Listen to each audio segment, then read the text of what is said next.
Gaur egun asko entzuten ari naiz Badfinger izeneko taldea, 70ko hamarkada hasierako talde bada, galesekoa.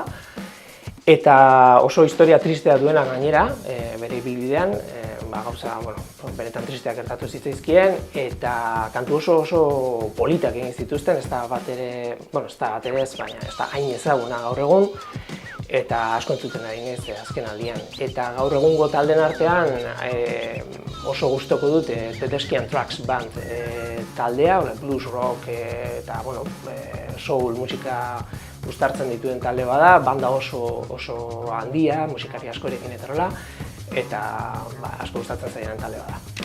Nik esango nuke Led Zeppelinen bigarren diskoa dela, Led Zeppelin 2 izenaz ezagutzen dena. Niretzat erreferente handi bat izan da talde hau, eta disko horretan oso kantu ederrak daude. Gero guk ere bai bertako kanturen baten bertsio bat ere egin genuen bere garaian, Anima Beltzakin, eta niretzat markatu ninduen diskoa dela esango nuke. Kantu bat, azken aldian asko unkitu eta ukitu nauen kantu bat Yola izeneko artista britainiar baten kantua da, Whatever You Want deitzen den kantua da, soul estiloko kantu klasikotxo bat, nahiz eta gaur egungoa izan, eta benetan vibrazio osonak ematen dizkidan kantua da bai. Badago kanta bat, Rupert Ordorikarena, Lurrean etzan da diskokoa, eta titulua da Zerutik gertu ez da ondo egoten, Dionisio Cañasen hitzak dira, eta badago esaldi bat esaten duena, nik ez dut zerutik gertu egon nahi, hemen egon nahi dut Lurrean etzan da. Baterijoleen artean adibidez, Taylor Hawkins duela gutxi joan zaigun baterijolea asko gustatzen zaidan musikaria da, zuen sormenagatik errinduak egiterako orduan, edo fillak edo breakak egiterako orduan, egiten zion ekarpena taldeari izugarria zen, gainera abestu egiten zuen, koroak egiten zituen, Foo Fightersen egotea zain zuen beste talde bat, non berak bateria jotzen zuen eta abeslari nagusia ere bazen, beraz Taylor Hawkins referente handi bat. Eta gero Ben Harper oso zalea naiz, bere vertiente edo bere adar guztietan.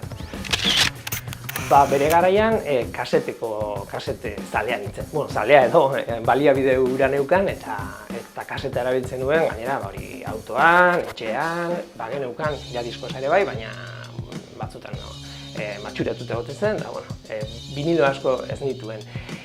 Gaur egun batez ere streaming bidez entzuten dut musika, baina erosten dudanean musika viniloan erosten saiatzen naiz, eta tarteka entzuten ditut diskoak viniloak etxetik.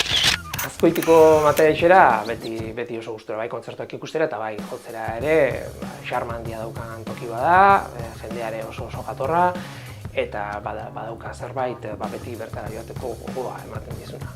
Batez ere leku ez oso handiak ditut gustoko kontzertuak ikusteko, eta egia esan herritik irten gabe bertan kulturetxeko sotoan leku ederra daukagu emanaldiak ikusteko.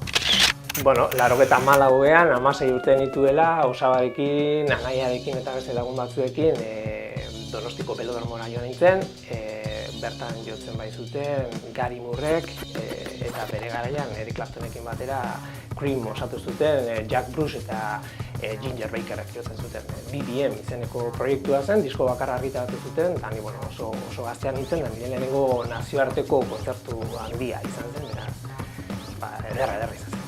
Bai, oso gogoan dut, bere garaian etxean Disco Play aldizkaritxoa jasotzen genuen, disko katalogo luze batekin, eta bertan anaiari kontsultatu ostean AC/DCren Highway to Hell eskatu nuen. Erosi dudan azkenengo diskoa Maite Larbururen Crack izan da. Oso artista interesgarria egiten zait, gainera oso originala egiten zait, eta zuzeneko oso polita daukana, eta benetan gustura entzun